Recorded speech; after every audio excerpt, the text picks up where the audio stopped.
Paz do Senhor Jesus, queridos, muito bem-vindo ao seu canal Relíquias de um Pregador. Muito bem, estamos dando continuidade à temática sobre compreendendo os limites do namoro cristão.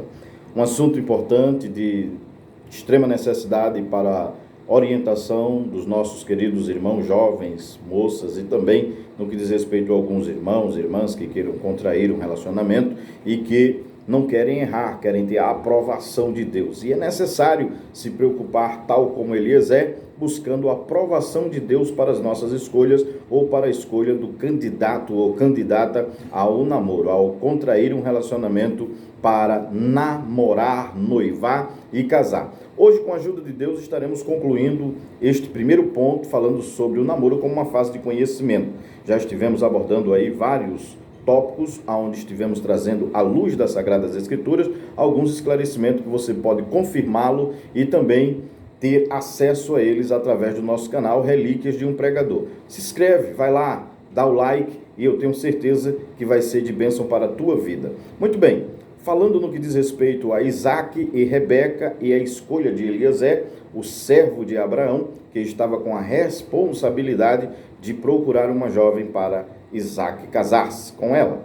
E dentro deste aspecto nós estamos mostrando de que ele precisou tomar algumas iniciativas e na prova que ele pede a Deus, ou na aprovação que ele busca em Deus para a moça que ele escolheu, definiu e destacou através das características externas. Agora, as características internas, ele está preocupado com as características internas. Então, ele quer saber algo que se passe dentro dela, se de fato vai ser uma jovem que vai contribuir para a vida de casamento com Isaac, ou na vida conjugal, na vida dois. Por certo, o servo com muita responsabilidade que tinha na casa de Abraão, cuidando como um dos mais antigos da casa, dos bens e também do filho do seu senhor, então ele obviamente que entende quais seriam as características que agradariam a Abraão e que contribuiriam para que pudesse dar prosseguimento ao plano de Deus na vida da casa ou da família de Abraão ou da raça de Abraão, no caso os hebreus. Então ele, com essa preocupação, ele diz: eu quero conhecer ela internamente. Então a prova que ele começa a fazer é estando ela no lugar certo, no poço das águas, estando ela com os recursos certos. Dentro da sua perspectiva, ela teria que ter um cântaro de água de madeira, que era pesado, mas que representava o compromisso que ela teria em estar naquele local. Não estava ali passando tempo ou perdendo tempo. Ela foi para o poço porque tinha responsabilidades e compromisso. Então ele olha por esse aspecto e diz: muito bem, então está aqui o lugar certo, o poço. Ela já está no lugar certo. Ela tem os recursos, o cântaro, muito bem. E ela veio no tempo certo, na hora em que todas as moças costumavam ir no compromisso do horário da tarde para tirar a água do poço. Mas agora ele quer saber internamente a iniciativa pessoal para com ele. Então ele diz no versículo de número 13, observe: eis que eu estou em pé junto à fonte de águas, e as filhas dos varões desta cidade saem para tirar água. Seja, pois, versículo de número 14, seja, pois, que a donzela que eu disser, abaixa agora o teu cântaro para que eu beba. Isto é interessante porque ele demonstra interesse de conhecer mais a jovem, de forma interior. Então ele observa e coloca este perfil, ou estas características, como um momento de busca de aprovação. Se Deus vai aprovar se ela fizer isto. Se ela fizer isto que eu estou pensando e que eu entendo que será de benefício para a vida do meu senhor Abraão e do seu filho Isaac, ela vai fazer isto, ela vai baixar o cântaro. Primeiro, nós vamos observar que ela teria que ter aqui, além de compromisso, disposição. Ela tinha compromisso, mas ela também tinha disposição em ajudar. Ela tinha disposição e disponibilidade para servir. E é uma característica que ele, como servo, espera que a namorada, a noiva, a esposa do seu senhor, ou a futura esposa de seu senhor, tivesse tal qualidade de servir. Então ele olha e diz: ela tem que ter uma qualidade de serva. ela tem que ser realmente uma mulher tendenciosa a servir, porque ela vai servir o meu Senhor, a casa do meu Senhor. Ela vai ser uma mulher que vai contribuir para a história da raça dos hebreus. Então ela tem que ter uma história linda de serviço, porque o meu Senhor, ele foi um homem que serviu, serve e esteve pronto, apto a servir a outros. Isaac da mesma maneira. Então ela deve ter uma característica de servir. Será que você pode encontrar isso na pessoa que você pretende contrair um relacionamento com ela? Ela tem disponibilidade a servir?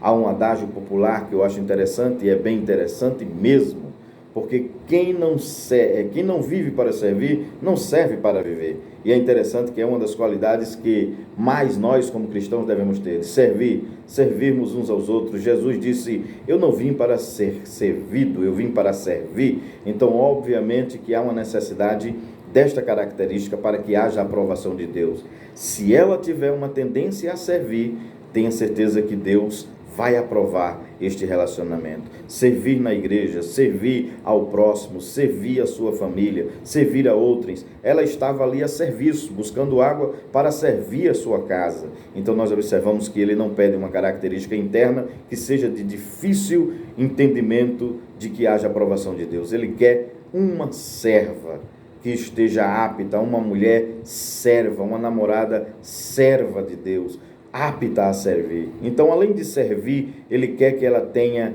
disposição, servir com disposição. Ela vai baixar o cântaro e vai dizer, eu não vou dar só água a ti, eu vou dar água aos teus camelos. Cerca de pelo menos 80 litros de água um camelo bebe. Estamos falando de 10 camelos. Aquele homem tinha 10 camelos. Ele não fez uma prova qualquer, ele fez uma prova dura e difícil.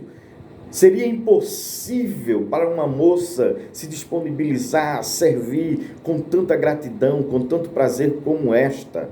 E ele faz uma prova de algo difícil. Não é fazer prova de Deus. Olha, Senhor, a moça que entrar por aqui e me der a paz do Senhor, essa vai ser a jovem que tu queres para mim. Não faça uma prova boba desta. Faça uma prova com conteúdos que realmente vá trazer a você segurança. Ah, Senhor, o rapaz que cantar para mim aquele hino que eu gosto, esse será o rapaz que o Senhor indicou para mim. Estas são questões que podem ser aplicadas de forma mais objetiva e não apenas algo superficial, algo por cima, em que você diga assim, se ele estiver com a Bíblia na mão, ele vai ser o meu Senhor, ela vai ser a minha, se ela tiver com a Bíblia da capa preta. Essas provas não são contundentes e nem consistentes, por isso há necessidade de fazer como o servo fez. Ele disse, a moça que der de beber a mim. Dar de beber a ele era muito fácil, era apenas 1 ou 2, 3 copos de água e resolveria o problema do servo. Mas ele disse, eu não quero que ela dê água somente a mim, eu quero que ela olhe para estes camelos e dê água a todos eles. Estamos falando de 800 litros, quase uma caixa de 1000 litros de água. E ela tinha que se esforçar, ela tinha que demonstrar serviço para que pudesse preencher a satisfação daquele servo. Ele poderia dizer, pronto, é essa, a moça é essa e ponto final. Mas não se resumiu ainda só a isso. Ele faz questão de, antes de dizer qualquer coisa, conhecer mais, para saber se Deus está aprovando. Observe que dentro desse contexto é muito interessante o que a Bíblia nos diz, porque ele faz esta prova, Rebeca corresponde a esta prova. Não só tinha sido isso que ele disse, se a moça que tira água e der de beber aos camelos, essa é a que tu designaste, Senhor. E mesmo depois de haver tido esta certeza e esta comprovação, ele ainda não manifesta o que está dentro do seu coração, porque há segredos que devemos esconder para nós, há segredos que devemos ficar conosco, até que Deus de fato conclua os objetivos estabelecidos. E é interessante que o servo faz algo tremendo depois que Rebeca diz assim no versículo de número 14. Observe, no versículo de número 18, não é? Aí, e ela disse, bebe, meu senhor. Isto mostra que ela tem qualidade de serva. E apressou-se, mostra que ela tem dinâmica. E abaixou o seu cântaro, isto mostra submissão. E deu-lhe de beber, isto mostra voluntariedade e serviço. Cabe aqui já uma orientação para as moças, porque às vezes o rapaz chega, mas ela fecha logo a porta.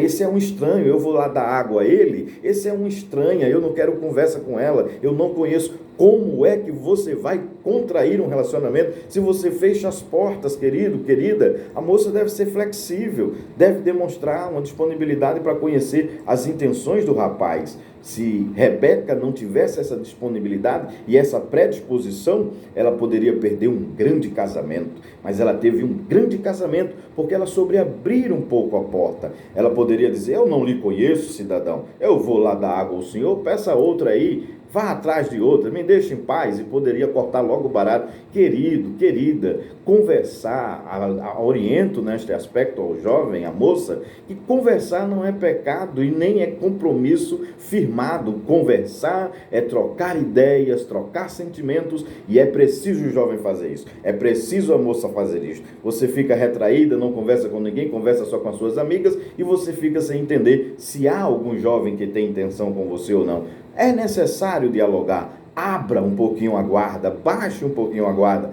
Eu não digo que você vai estar dando libertinagem a alguém, mas que é preciso dar um pouquinho de liberdade a alguém para que você possa conhecer as suas intenções ou as suas reais intenções. Daremos continuidade no que diz respeito à consistência. Passaremos para o segundo ponto, que é o namoro como uma fase de consistência, e exatamente dentro deste perfil. Fica aqui então concluída esta primeira parte, o namoro como uma fase de conhecimento. Você vai conhecer a pessoa, a cidade, o estado, vai conhecer os seus sentimentos, o seu perfil, vai conhecer também as suas emoções internas e externas, e dentro desse aspecto você vai pedir a aprovação de Deus sobre a pessoa, e para que isto possa ter consistência e ir adiante, você precisa então entrar em uma outra fase, que é a que estaremos falando posteriormente a este vídeo, tá bom? Então, ficamos por aqui no seu canal Relíquias de um Pregador, aguardando você no próximo vídeo, dando continuidade à temática compreendendo os limites do namoro cristão. Ficamos então por aqui com o primeiro ponto encerrado, o namoro como uma fase de conhecimento. O que conhecer? A pessoa e o seu perfil. Como conhecer? Com paciência e com respeito. Com respeito, tal como Eliezer e Abraão teve respeito pelos sentimentos de Rebeca. Se a moça não quiser vir, tal como aprendemos aqui em vídeos anteriores. E por fim, quais dimensões conhecer? De forma externa e de forma interna, ou melhor, de forma externa e de forma interna. E se você conhece de forma externa, você precisa conhecer de forma interna, que são os sentimentos demonstrados, tal como mencionamos aqui. E aí, vamos buscar em Deus a aprovação sobre esta pessoa, mas para dar consistência, para ter certeza. E aí estaremos entrando no segundo ponto desta temática, que é o namoro como uma fase de consistência. Te aguardo no próximo vídeo. Que Deus em Cristo continue te abençoando grandemente. Um abraço e até o próximo vídeo.